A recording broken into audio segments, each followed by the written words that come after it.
आप हजरात मोहब्बत के साथ नात मुनकरत समाप्त कर रहे थे। रिजानी गिरानी वकार आइए थोड़ी देर गुफ्तगू हम कर लेते हैं। एक बार मोहब्बत के साथ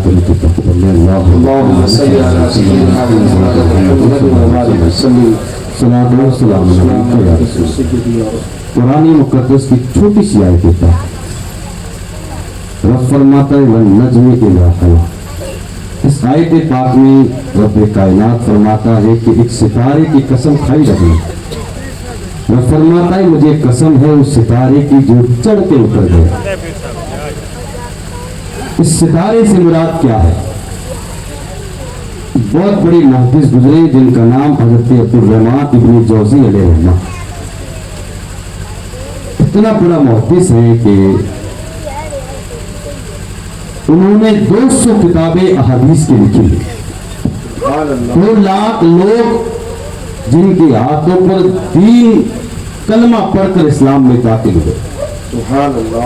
इब्न जौज़ी अलैहिर्रहमा लिखते हैं कि यहाँ पर जो सितारे से मुराद हैं वो नबी पाक की ज़ात पाक। हदीस पाक रसूल मुअज़्ज़म सल्लल्लाहु अलैहि वसल्लम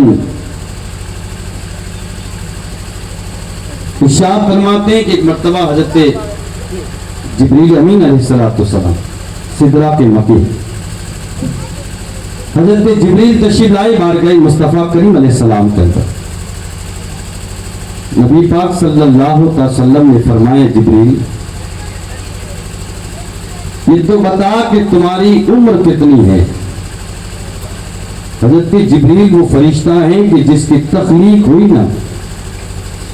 रिवायत में यूं बयान किया जाता है जब अल्लाह ने हज़रत जिब्रील को पैदा फरमाया और अर्श के नीचे जब खड़ा किया हज़रत जिब्रील को, रब ने फरमाया मन खलक़का या जिब्रील, है जिब्रील तुझे किसने पैदा किया? वह मन अना मैं कौन हूँ? हज़रत जिब्रील कहते हैं कि मैंने रब की बारगाह में अर्ज़ किया मौला मैं आजिज़ ज़ईफ़ बंदा हूँ मसाकीन में, और तू रब है हमारा कि जो हर चीज को तख्लीक देने वाला, हर चीज को पैदा करने वाला। हज़रत जिब्रील कहते हैं कि 18,000 साल तक रब खामोश रहा और फिर रब ने फरमाया मन खलक़का या जिब्रील, कि जिब्रील बता तुझे किसने पैदा किया? वो मन अना मैं कौन? हज़रत जिब्रील कहते हैं कि फिर मैंने रब की बारगाह में यही जुमले दोहराए था मौला तू ही खाली के कायनात है, तूने कुल कायनात के ज़रात को पैदा फरमाया। मौला ये जिब्रील तेरा ज़ईफ़ और अदना बंदा है। हज़रत जिब्रील कहते हैं बार बार रब ताला मुझसे पूछता रहा और फिर जब मैंने नजर उठाई ना तो मुझे एक ऐसा सितारा नजर आया, मुझे ऐसा एक नूर नजर आया।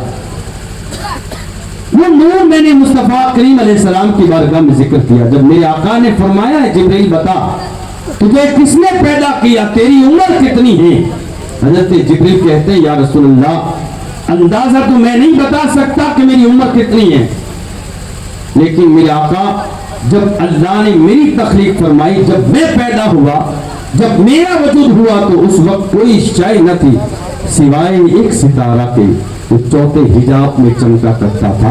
इब्ने जौज़ी लिखते हैं कि जब नबी पाक अलैहिस्सलाम ने यूं कहा ना तो हज़रत जिब्रील अलैहिस्सलाम ने कहा या रसूलल्लाह आज ये बात आप क्यों इरशाद फरमाते हैं? मेरे नबी ने फरमाया जिब्रील क्या आज वो सितारा अगर तू देख लेगा तो क्या तू पहचान लेगा?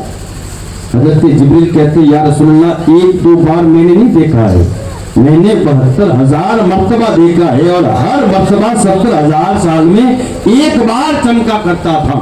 हज़रत जिब्रील कहते हैं कि मुस्तफ़ा करीम ने मुझे करीब बुलाया और इतना करीब बुलाया कि बिल्कुल नबी पाक सल्लल्लाहु अलैहि वसल्लम की बारगाह में बिल्कुल करीब रहा। और फिर मेरे मुस्तफ़ा करीम अलैहिस्सलाम ने जब अपना अमामा शरीफ हटाया, हज़रत जिब्रील कहते या रसूलल्लाह कसम उस वादहू ला शरीक की, ये वही सितारा है जो आपके पेशानी में चमकता है ना, वो उस दौर में भी चमका करता था। अरे आका अलैहिस्सलाम के पर दीवानों सीरत की तमाम किताबें उठा के देखे आप, 1-2 नहीं सैकड़ों हवाला ज़ात इसमें मिलेंगे कि नबी पाक सल्लल्लाहु अलैहि वसल्लम को अल्लाह ने अपनी नूर से और अव्वलीन में पैदा फरमाया। उस वक्त पैदा फरमाया خود میرے مصطفیٰ کریم علیہ السلام کا فرمان ہے. حضرت جابر جب بارگاہ رسالت میں یہ کہتے یا رسول اللہ سب سے پہلے اللہ نے کس کو پیدا فرمایا؟ حضرت جلال الدین سیوطی علیہ رحمہ، وہ جلال الدین جنہوں نے اپنی سیرت کی کتاب میں یہ لکھا ہے. حضرت جلال الدین سیوطی کون ہیں؟ جنہوں نے اپنی مصطفیٰ کریم علیہ السلام کی زیارت کی جاگتے میں، اور کتنی مرتبہ؟ 76 مرتبہ زیارت کی میرے مصطفیٰ کریم کی. وہ کیا لکھتے ہیں؟ لکھتے ہیں کہ رسول کریم صلی اللہ علیہ وسلم کا یہ فرمان کہ نبی پاک صلی اللہ علیہ وسلم نے فرمایا جابر اللہ نے سب سے پہلے اپنی نور سے میرے نور کو پیدا فرمایا ہے.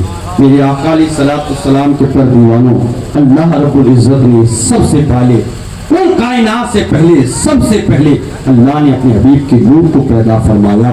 پھر رب کائنات نے اس کائنات کے آشینے کو بسایا، زمین پیدا فرمائی، آسمان پیدا فرمایا، لوح و قلم پیدا فرمائے.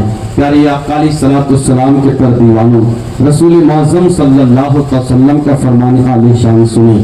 نبی پاک صلی اللہ علیہ وسلم نے فرمایا جب اللہ نے انسانیت کے باپ حضرت آدم کی تخلیق کی، حضرت آدم کو پیدا فرمانا چاہا نا، تو رب تعالیٰ نے سب سے پہلے تمام فرشتوں کا یہ مشورہ کیا، اے فرشتوں بتاؤ میں انسانیت کو وجود دینا چاہتا ہوں، میں انسان کو پیدا کرنا چاہتا ہوں، میں اپنا نائب بنانا چاہتا ہوں، میں اپنے خلیفہ کی تخلیق کرنا چاہتا ہوں، اے فرشتوں تمہاری کیا رائے ہے؟ تمام فرشتے ایک زبان ہو کر کہنے لگے مولا کائنات تو انسان کو پیدا کرے گا، وہ انسان اس دنیا میں جا کر تیری نافرمانی کرے گا، وہ انسان دنیا میں جا کر گناہ کے انبار لگائے گا، وہ انسان دنیا میں جا کر تیری جو ہے نافرمانی کرے گا، خونریزی کرے گا، فتنہ و فساد کرے گا. اے مولا ہم تیری عبادت کرتے ہیں، کیا یہ عبادت کافی نہیں؟ ہم تیری ریاضت کرتے ہیں، کیا مولا کافی نہیں؟ رب نے فرمایا انی اعلم ما لا تعلمون، اے میرے فرشتوں جو میں جانتا ہوں وہ تم نہیں جانتے. پیارے آقا علیہ الصلوۃ والسلام کے پر دیوانوں، اللہ رب العزت نے جب یہ فرمایا، رب تعالیٰ نے جب یہ کہا نا، تمام فرشتوں نے کہا مولا جو تو چاہے وہ کر لے، تو خالق کائنات ہے، تو دونوں عالم کا رب ہے. اگر تو چاہتا ہے کہ انسان پیدا ہو، اگر تو چاہتا ہے کہ انسان کی تخلیق ہو، تو بے شک ہم تیری بات میں لبیک کہتے ہیں، تیری ہر بات ہم مانتے ہیں. رب تعالیٰ نے حضرت آدم علیہ السلام کو پیدا کرنا چاہا. پیارے آقا علیہ السلام کے پر دیوانوں، سیرت کی کتابوں میں آتا ہے جب اللہ نے آدم علیہ السلام کو پیدا فرما دیا، اور جب رب تعالیٰ نے فرمایا روح کو کہ روح آدم کے پتلے میں چلی جا، تو حضرت روح جو ہے آدم کے پتلے میں گئی اور باہر آ گئی. رب تعالیٰ نے فرمایا روح کیا بات ہے؟ تو آدم کے پتلے میں گئی اور باہر آ گئی.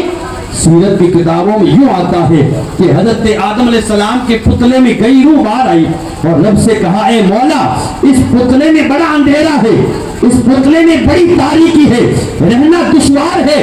جب میرے رب نے فرمایا اے جبریل اب میرے مصطفیٰ کے نور کو لا کر آدم کے پیشانی میں رکھ دیا جائے، حضرت نبی کریم صلی اللہ علیہ وسلم کے نور کو لا کر آدم کے جسم میں رکھا گیا، اور پھر رب نے فرمایا اے روح اب چلی جا. جب روح کو حکم دیا کہ آدم کے جسم میں گئی، اب روح کہتی ہے مولا اب تیرے حبیب کی نور کی وجہ سے بڑا اجالا ہے، اے مولا اب تیرے حبیب کی نور کی وجہ سے بڑی جو ہے اجالا ہے، بڑی روشنی ہے. میرے آقا علیہ السلام کے پر دیوانوں، اگر میرا رب چاہتا تھا تو پہلے نور مصطفیٰ کو آدم کے جسم میں رکھ دیتا، پھر روح کو حکم دیتا. لیکن وجہ کیا؟ پہلے روح کو جانے کا حکم دیا، جب روح نہ پھیل سکی پھر رب نے حکم دیا کہ نور مصطفیٰ کو رکھا جائے. میرا رب یہ بتانا چاہتا ہے اے انسان تو اپنے آپ پر کبھی غرور مت کرنا، اے انسان تو اپنی انا پر کبھی اترانا مت. تجھے اشرف المخلوقات کا یہ جو تقویٰ دیا ہے، تجھے انسانیت کی جو شکل دی ہے، تیرا وجود ہوا ہے تو میرے حبیب کے نور کا صدقہ ہے. پیارے آقا علیہ السلام کے پر دیوانوں، حضرت سیدنا آدم علیہ نبینا علیہ السلام کو پیدا کیا گیا اور پھر رب نے مسجود ملائکہ بنایا.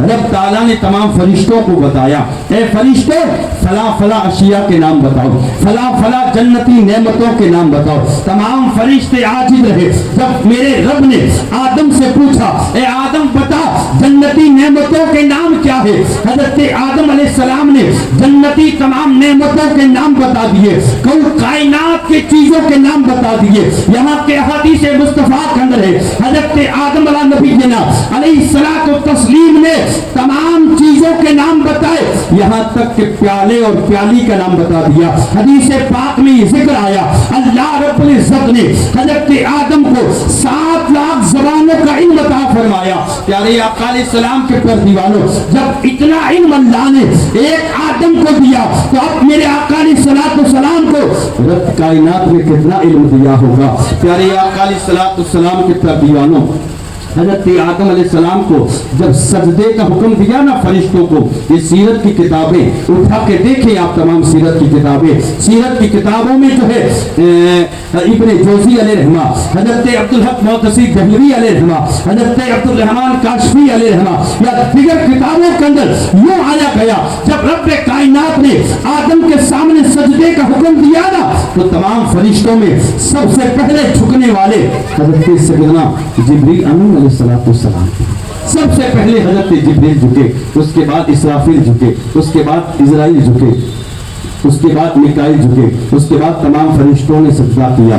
سجدہ پہلا سجدہ روایت میں آتا ہے کہ پہلا سجدہ 100 سال کا تھا, دوسرا سجدہ 300 سال کا تھا اور تیسرا سجدہ تھا 500 سال کا. جب پہلے فرشتوں نے سجدہ کر لیا, سجدے سے سر اٹھائے نا تو دیکھا کہ ان کا جو استاد تھا معلم الملکوت جو تھا, فرشتوں کا استاد جس کو ہم ابلیس کہتے ہیں, اس نے اپنا منہ ادھر موڑ لیا. رب نے فرمایا ابلیس کیا تجھے کس چیز نے روکا کہ تو نے آدم کو سجدہ نہ کیا؟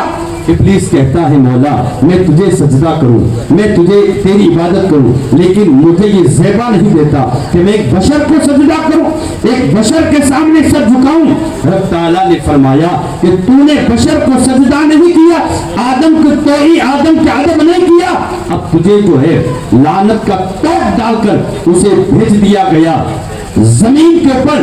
میرے آقا علیہ السلام کے پر دیوانوں, آؤ حدیث پاک پڑھیں. رسول معظم صلی اللہ علیہ وسلم نے فرمایا کہ جب ابلیس نے سجدہ نہیں کیا تو اسے لعنت کا توق ڈال کر زمین پر پھینک دیا گیا.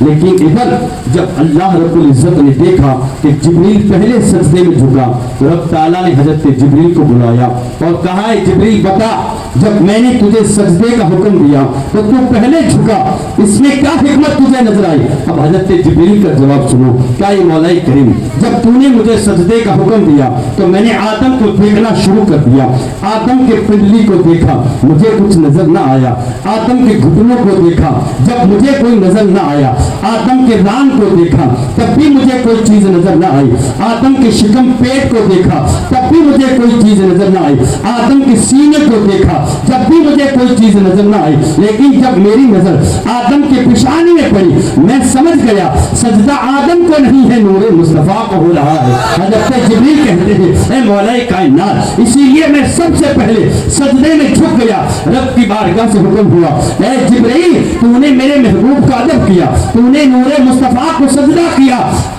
آج تجھے وہ منصب عطا کر دیا جاتا ہے کہ آج کے بعد تجھے جو ہے فرشتوں کا امام بنا دیا جاتا ہے, فرشتوں کا سردار بنا دیا جاتا. پیارے آقا علیہ السلام کے پر دیوانوں اٹھا کے دیکھیں حدیث پاک رسول معظم صلی اللہ علیہ وسلم کا مقام اور مرتبہ کیا ہے. ہم کسی محدث سے نہیں, ہم کسی مفسر کے نہیں, ہم کسی عالم سے نہیں پوچھتے ہیں, اسی جبریل سے پوچھتے ہیں جو جبریل آدم کے پاس بھی آتا رہا, جو جبریل حضرت شیش کے پاس بھی آتا رہا, جو جبریل ابراہیم خلیل اللہ علیہ السلام کے پاس بھی آتا رہا. نبی پاک صلی اللہ علیہ وسلم کی بارگاہ میں وہ جبریل تشریف لاتے ہیں، عرض کرتے میرے آقا اے جبریل بتا تو نے آدم کے دربار کو دیکھا، حضرت عیسیٰ کے دربار کو دیکھا، آدم سے لے کر عیسیٰ تک ہر نبی کے دربار کو دیکھا، کیا تو نے کسی نبی کے دربار کو میری طرف دیکھا ہے؟ اب حضرت جبریل سے ذرا سن لو، حضرت جبریل کہتے ہیں یا رسول اللہ میں نے آدم کی خلافت کو دیکھا لیکن آپ جیسا نہیں دیکھا، حضرت نوح کی اجابت کو دیکھا لیکن آپ جیسا نہیں دیکھا، حضرت عیسیٰ کی روحانیت کو دیکھا، حضرت موسیٰ کے جلال کو میں نے دیکھا، حضرت سلیمان علیہ السلام کے سلطنت و سطوت کو ذرا دیکھا، حضرت یوسف کے حسن و جمال کو دیکھا، یا رسول اللہ میں نے تمام نبیوں کے دربار کو دیکھا لیکن کسی نبی کے دربار کو آپ کی طرح نہ دیکھا۔ میرا امام امام عشق و محبت وقت کا امام اعظم سیدی سرکار اعلیٰ حضرت یوں کہتے ہیں، یہی تو بولے سگلا والے چمنے جہاں کے تھالے سبھی میں نے چھن ڈالے، تیرے بھائی کا نہ پایا تجھے یک نہ یک بنایا، یا رسول اللہ تجھے یک نہ یک بنایا۔ پیارے آقا علیہ الصلوۃ والسلام کے پر دیوانوں، اللہ رب العزت نے ہمیشہ اپنے محبوب کو بے مثل و بے مثال بنایا، رسول جیسا نہ کبھی آج آیا ہے نہ صبح قیامت آ سکتا ہے۔ پیارے آقا علیہ الصلوۃ والسلام کے پر دیوانوں، حضرت مولا کائنات حضرت مولا علی قدم اللہ وجہ کریم فرماتے ہیں، فرماتے حضرت علی یا رسول اللہ آپ جیسا آج دن تک نہ کسی ماں نے جنا ہے نہ کسی ماں نے پیدا کیا ہے اور نہ صبح قیامت تک کوئی ایسا پیدا ہو سکتا ہے۔ پیارے آقا علیہ الصلوۃ والسلام کے پر دیوانوں، رسول معظم صلی اللہ علیہ وسلم کو اللہ رب العزت نے اپنے حبیب کو ہر دور میں ایسا چمکایا ہے، ایسا ذکر فرمایا ہے کہ آدم علیہ السلام اپنی خلافت کے ساتھ نبی کا ذکر فرمایا، نبی کی آمد کا ذکر فرمایا۔ حضرت آدم علیہ السلام نے اپنی نسلوں اپنی اولادوں کو یہی بات بتائی کہ تم اپنے دور میں اپنے زمانے میں نبی پاک کا ذکر کرتے رہنا۔ پیارے آقا علیہ السلام کے پر دیوانوں، بات چل رہی تھی حضرت آدم کی، جب اللہ نے حضرت آدم علیہ السلام کو جنت میں جانے کا حکم دیا، رب تعالیٰ نے کیا فرمایا؟ آدم تم دونوں آپ اور آپ کے بیوی ہوا جنت میں رہو لیکن ایک بات کا خیال رکھنا کہ دانہ گندم مت کھانا، گیہوں کے دانے کے قریب مت جاتا۔ دیکھو جب اللہ تعالیٰ جو ہے منع بھی فرمایا لیکن یہ اللہ کی مصلحت ہے، اس کی حکمت ہے۔ رب تعالیٰ کے حکم سے حضرت آدم جنت میں رہے، ادھر رب تعالیٰ نے حکم فرمایا دانہ گندم مت کھانا، ادھر شیطان آیا دانہ گندم لے کر۔ آپ کو معلوم ہے سیرت کی کتابوں میں جب آپ پڑھیں گے تو دانہ گندم کا حکم یہ آتا ہے کہ وہ اونٹ کے گردے کی طرف بڑا ہوتا تھا۔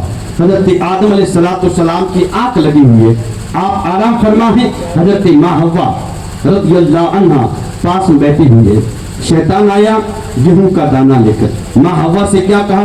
آپ کھا لو اللہ کے قریب ہو جاؤ گے۔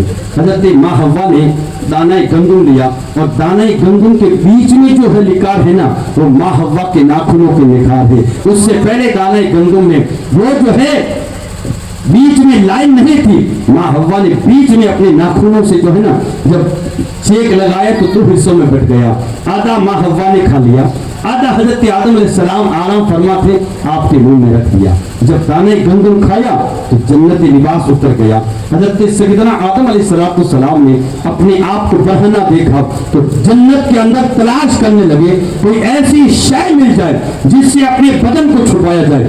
سیرت کی کتابوں کے اندر علماء ملت فرماتے ہیں حضرت سیدنا آدم علیہ السلام جنت کے اندر گھوم رہے تھے، کوئی ایسی چیز مل جائے تاکہ اپنے بدن کو چھپا سکے۔ حضرت آدم کہتے ہیں اگر میں کسی درخت کے پاس کسی شجر کے پاس جاتا تاکہ اس کے پتے توڑ کر اپنے بدن کو چھپا لوں، اس لیے کہ جنت کے درختوں کے پتے بڑے بڑے ہوتے تھے۔ حضرت آدم علیہ السلام کہتے ہیں میں جس درخت کے پاس بھی جاتا نا وہ درخت اپنی ٹہنیوں کو اوپر کر لیتا تاکہ آدم پتے تک نہ توڑنے پائے۔ آدم علیہ السلام کو پتے نہ ملے، جو بھی ٹہنی جو ہے درخت کے پاس جاتا وہ درخت اپنی ٹہنیوں کو اوپر کر لیتا۔ حضرت آدم علیہ السلام کہتے ہیں میں جنت میں ٹہلتے ٹہلتے پتوں کی تلاش میں گھومتے گھومتے تھک گیا لیکن مجھے کئی پتے نہ ملے، ہر درخت اپنی ٹہنیوں کو اوپر کر لیتا۔ حضرت آدم علیہ السلام کہتے ہیں کہ ایک درخت ایسا بھی تھا جس کی ٹہنیاں اوپر تھی، جس کی ڈالیاں اوپر تھی، جب میں دوڑ کے اس کے قریب گیا نا اس نے اپنی ٹہنیوں کو چھپا لیا، اس نے اپنی डालियों को झुका लिया। हजरत आदम कहते मैंने झट से वो पत्ते तोड़े और बदन को छुपाया। जन्नत के तमाम दरख्त मिलकर अल्लाह रब्बुल इज्जत की बारगाह में गए, कहे परवरदिगार आलम, हजरत आदम अलैहिस्सलाम ने दाना गंदम खाया था, हमने आदम को पत्ते नहीं दिए, हमने आदम अलैहिस्सलाम को जिस्म छुपाने के लिए पत्ते नहीं दिए, लेकिन परवरदिगार आलम एक दर्द ऐसा भी है जो तेरे आदम को पत्ते उसने दे दिए हैं, ए मौला उसको बुलाकर उसको सजा दी जाए, उससे पूछा जाए कि तूने आदम को पत्ते क्यों दिए। सीरत की किताबों में यूं आता है कि हजरत आदम अलैहिस्सलाम को पत्ते देने के बदले उस दरख्त को बारगाह रब्बुल इज्जत में पेश किया गया। रब ताला ने फरमाया, ए दरख्त बता तूने आदम को पत्ते क्यों दिए। अब वो दरख्त कहता है, ए परवरदिगार आलम, जब आदम अलैहिस्सलाम मेरी तरफ दौड़ के आ रहे थे ना, तो मैं पत्ते देने के लिए नहीं झुका था, और मेरी नीयत ये भी नहीं थी कि मैं आदम को पत्ते दूं, बल्कि हजरत आदम जब दौड़ के आ रहे थे तो उनके पेशानी के अंदर तेरे हबीब का चमकता नूर देखकर मैं तो अदब के लिए झुक गया था। अब उन्होंने पत्ते दौड़ दिए तो इसमें मेरा क्या कसूर है। प्यारे आका अलैहिस्सलाम के पर दीवानों, जब ये दरख्त ये बात कहता है, अल्लाह ताला की बारगाह में ये अदा इतनी पसंद आई, रब ने कुरान में उस दरख्त की कसम खान वाले रब कहता है, वत्तीन वज़ैतून, मुझे कसम है इंजीर के दरख्त की। प्यारे आका अलैहिस्सलाम के पर दीवानों, कुर्बान जाइए रसूल मौज़म सल्लल्लाहु अलैहि वसल्लम की ज़ात पाक पर कि जिस रसूल का जश्न आज हम मनाने हैं, जिस नबी का जश्न आज हम मना रहे हैं, जिस नबी का मिलाद हम पढ़ रहे हैं, वो नबी सबसे आला, सब नबियों से आला, मेरे आका अलैहिस्सलाम के पर दीवानों, रसूल मौज़म सल्लल्लाहु अलैहि वसल्लम को अल्लाह रब्बुल इज्जत ने हमेशा बेमिसाल बनाया है, बेमिसाल बनाया है, लाजवाब बनाया है। नबी की हर आदत बेमिसाल है, नबी की हर खसलत बेमिसाल है। रसूल मौज़म सल्लल्लाहु अलैहि वसल्लम को अगर किसी ने समझा है तो सहाबा ने समझा है। नबी पाक की सीरत को अगर किसी ने सही ढंग से पढ़ा है तो वो सहाबा ने पढ़ा है। नबी पाक सल्लल्लाहु अलैहि वसल्लम को अगर किसी ने अपने ज़हन और दिमाग में तोला है तो सिर्फ और सिर्फ सहाबा की जमात ने, जिसने नबी को देखा भी, नबी की सीरत के पाक को पढ़ा भी, नबी का दीदार भी किया, और फिर जो है नबी की बारगाह का हुकूक भी उन्होंने अदा किया। आज हम नबी की मजलिस में बैठकर प्यारे आका अलैहिस्सलाम के पर दीवानों, हमें होश तक नहीं रहता है कि हमारा बैठना हम वजू करके बैठते कि नहीं बैठते हैं। लेकिन आओ सहाबा का हाल सुनो। एक सहाबी थे जिनका नाम हजरत असलहा रज़ियल्लाहु अन्हु। सुनना मेरी बात, सहाबा किस कदर नबी का अदब करते थे। हजरत असलहा का काम क्या था कि नबी की बारगाह में सफर में हो, हजर में हो, हर वक्त नबी की बारगाह में साथ साथ चलते थे। जब मेरे आका को सफर करना होता तो ऊंट पर कजावा हजरत असलहा बांधा करते थे, और जब नबी का सफर खत्म हो जाता तो हजरत असलहा कजावे को नीचे उतारा करते थे। ये उनकी ड्यूटी थी, ये उनका काम था। मेरे आका अलैहिस्सलाम के पर दीवानों, एक सफर के दौरान नबी पाक सल्लल्लाहु अलैहि वसल्लम ने जब एक जगह आराम किया तो हजरत असलहा ने उस कजावे को ऊंट के नीचे रख दिया, उठाकर रख दिया। रात को सो हजरत असलहा को गुस्ल की हाजत हो गई, गुस्ल की हाजत हो गई, आपको नहाने की हाजत पड़ी तो पानी बड़ा ठंडा था, सर्दी की रातें थी, हिम्मत न पड़ी कि ठंडे पानी से वजू कर दिया जाए। हजरत असलहा जो है लकड़ियां इकट्ठी करके लेके आए, लकड़ियां जलाई, गर्म पानी की व्यवस्था करने लगे। इतने में जो है उस काफिले के कोच करने का वक्त आ गया। हजरत असलहा ने एक सहाबी से कहा, ए सहाबी, आज तुम नबी का कजावा बांधो। उस सहाबी आए, नबी पाक सल्लल्लाहु अलैहि वसल्लम का कजावा ऊंट पे बांध दिया। नबी पाक सल्लल्लाहु अलैहि वसल्लम सवार हुए और नबी का काफिला वो रवाना हो गया। हजरत असलहा सरकार के सहाबी है, रुक गए वहां पर, गुस्ल फरमाया। गुस्ल फरमाने के बाद जो है बाद में सफर किया, यहाँ तक कि नबी की बारगाह में हाजिर है। मेरे आका अलैहिस्सलाम ने ऊंट पे सवार हुए, सवार सरकार हो रहे, थोड़े आगे गए और कहा, है सहाबा, आज कजावा बड़ा ढंग से नहीं बंधा है, ऐसा लगता है आज मेरे सहाबी हजरत असलहा ने ये कजावा नहीं बांधा, लगता है किसी और ने बांधा। पूछा गया, ए असलहा, तुमने ये कजावा ऊंट का क्यों नहीं बांधा। हजरत असलहा का जवाब सुनो, कहा कि या रसूल अल्लाह, मैं गुस्ल की हालत में था और नापाकी की हालत में आपका कजावा बांधो, ये मेरा जमीन गवारा नहीं करता है, इसीलिए मैंने आपके कजावे को हाथ तक नहीं लगाया है। सलाम के फर्दीवानों, कुर्बान जाइए, ये सहाबा का अदब था कि नबी की बारगाह के अंदर अदब का हाल ये था कि नबी के कजावे को या नबी के किसी शय को हाथ लगाना भी वो बहुत बड़ी बेहदबी समझा करते थे। प्यारे आका सलाम के फर्दीवानों, ये रसूल मौज़म की बारगाह है। सहाबा बोलना तो दूर की बात है, नबी की बारगाह में जब बैठा करते थे अपनी सांसों को रोक लिया करते थे। ये रसूल की बारगाह है, कहीं बेअदबी न हो जाए। प्यारे आका सलाम के फर्दीवानों, बारगाह कुछ ऐसी बारगाह थी कि रसूल पाक सल्लल्लाहु अलैहि वसल्लम की बारगाह का सहाबा कैसे अदब करते थे। रिवायतों में ये आता है कि जब नबी पाक सल्लल्लाहु अलैहि वसल्लम वुजू करने के लिए पानी लेते थे ना, तो सहाबा इकराम अपनी हथेलियों को यूं मिला दिया करते थे। बयान में ये आता है कि नबी पाक के बदन अतहर से एक बूंद कतरा भी टपकता था तो सहाबा की हथेलियों में टपका करता था, जमीन पे नहीं टपका करता था। प्यारे आका सलाम के फर्दीवानों, कैसा अदब किया करते थे। नबी पाक सल्लल्लाहु अलैहि वसल्लम की बारगाह देखो, कैसी अजीम तरीन बारगाह है। रसूल मौज़म सल्लल्लाहु अलैहि वसल्लम को जिसने भी करीब से देखा, जो भी नबी की वफा में रहा, जो भी नबी की सोहबत में रहा, उसने हमेशा एक ही बात कही है कि सरकार जैसा कोई नहीं आया और सरकार जैसा बेमिसाल कोई नहीं हुआ। प्यारे आका सलाम के फर्दीवानों, आओ हम और आप तो बड़ी दूर की बात है, हमने तो सीरत की किताबें पढ़ी है, हमने तो उलमा के बयाना सुने, हमने तो उलमा की बातें सुनी, तब हमें मालूम हुआ कि नबी का चलना कैसा था, नबी का उठना बैठना कैसा था, नबी का जो है सोना जागना कैसा था। लेकिन आओ, जिन्होंने सरकार को पाला है, जिन्होंने सरकार की जिंदगी को बड़ा करीब से देखा है, प्यारे आका सलाम के फर्दीवानों, मेरे आका सलाम तो बाद में आए। रसूल मौज़म सल्लल्लाहु अलैहि वसल्लम ने नबूवत और रिसालत का ऐलान तो बाद में फरमाया, लेकिन मां आमना फरमाती है कि नबी पाक सल्लल्लाहु अलैहि वसल्लम जब मेरे पेट में आ गए, आका सलाम मेरे शिकम में थे, तो मेरे अजीब जो है अजाइबात का ज़ुहूर होने लगा। हज़रत सैयदा आमना फरमाती है कि पहले जो है मैं अगर जमजम के कुएं पर पानी लेने के लिए जाती थी ना, तो नुकीले पत्थर हुआ करते थे मक्का की सरजमीन के, और पत्थर जब टूटते थे तो बड़ा दर्द होता था, बड़ी तकलीफें होती थी।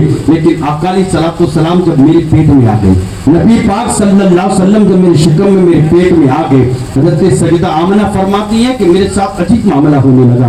क्या हुआ कि जब मैं जमजम के कुएं पर घड़ा लेकर पानी लेने के लिए निकलती थी ना, तो अगर मैं किसी पत्थर पे पाँव रखती तो पत्थर मोम बन जाया करता था, पत्थर अपने आप को जो है मेरे कदम को समा लिया करता था। सैयदा आमना फरमाती है कि जब मैं जो है डोल और रस्सी लेकर पानी लेने के लिए जमजम के कुएं पर पहुंचती, तो मेरी तमाम सहेलियां जो है डोल और रस्सी के जरिए जमजम से पानी निकालकर अपने घर भर दिया करती थी। हज़रत आमना फरमाती मेरा हाल कुछ और था। जब मैं डोल और रस्सी को उठाकर जमजम के कुएं पर पहुंचती थी ना, तो जमजम का पानी उबाल मारकर किनारे पे आता और कहता आमना तुझे तकलीफ करने की जरूरत नहीं है, अगर तेरा इशारा हो जाए तो ये जमजम का कुआं जो है तेरे करीब तेरे घर तक आ जाए। प्यारे आका सलाम के फर्दीवानों, सैयदा आमना फरमाती है अगर मैं कहीं दिन किसी दिन जंगल में चली जाती ना, तो नबी पाक सल्लल्लाहु अलैहि वसल्लम मेरे पेट में है, नबी करीम सल्लल्लाहु अलैहि वसल्लम मेरे पेट में। हज़रत आमना फरमाती है कि आका सलाम की विलादत से पहले मैंने कई बार देखा है कि तमाम मक्का के जानवर मेरे करीब आ जाते और मेरे कदमों को चूमा करते थे और मुझे मुबारकबाद दिया करते थे, ए आमना तुझे मुबारक हो, तेरी गोदी में महबूब रब्बुल आलमीन आने वाला है। हज़रत सैयदा आमना फरमाती है, हज़रत इब्न जोज़ी अलैहिर्रहमा इस बात को नकल फरमाते हैं कि हज़रत सैयदा आमना फरमाती है कि नबी करीम सल्लल्लाहु अलैहि वसल्लम हज़रत सैयदा आमना की शिकम में पेट में थे। हज़रत आमना फरमाती जब मैं रात को सोती थी ना, तो मेरे पेट से अल्लाहू अल्लाहू अल्लाहू की सदाएं आया करती थी। हज़रत आमना कहती है कि मैं जागकर अचानक खड़ी हो जाती, इधर उधर देखा करती थी तो जिक्र करने वाला नजर नहीं आता।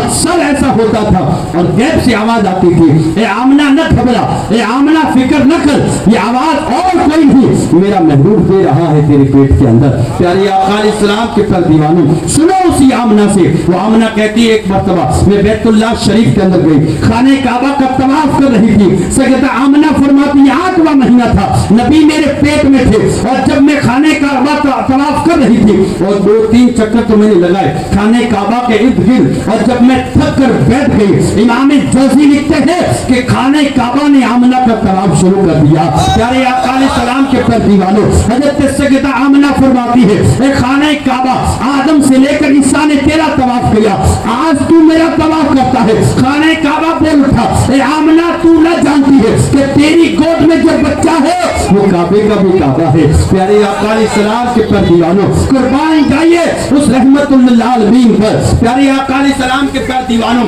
ये दुनिया वाले कहते हैं ना कि नबी हमारी तरह है, नबी एक बशर है। आओ मैं तुमको बताता हूँ, दलील सुनते हैं ना, नूर और बशर में क्या अंतर है, कौन कौन नूर मानता है, कौन कौन नबी को बशर मानता है। अल्लाह कुरान में कहता है कज्जाकुम मिनल्लाहि नूरुन व किताबुम मुबीन, अल्लाह ताला फरमाता है तहकीक के तुम्हारे पास आ गया अल्लाह की तरफ से नूर। रब नूर फरमाता है, आदम अलैहिस्सलाम ने नूर कहा, इब्राहिम खलीलुल्लाह ने मुस्तफा को नूर कहा। प्यारे आका अलैहिस्सलाम के पर दीवानों, अब जरा सुनो, हजरत अब्दुल मुत्तलिब ने कहा मेरा पोता नूर है, हजरत अब्दुल्ला कहते हैं मेरा लत्ते जिगर नूर है। अब बीबी आमना देखो, बीबी आमना ने ये नहीं कहा कि मेरे पेट से एक बच्चा पैदा हुआ या चांद सा लड़का पैदा हुआ, या ये नहीं कहा एक लत्ते जिगर पैदा हुआ। बीबी आमना कहती है खराजा मिन्नी नूर, मुझसे नूर निकला। मेरे आका अलैहिस्सलाम के पर दीवानों, अब मेरे मुस्तफा करीम अलैहिस्सलाम की हदीस सुनिए। रसूल मुअज़्ज़म सल्लल्लाहु नारे तकबीर, नारे तकबीर, नारे रिसालत।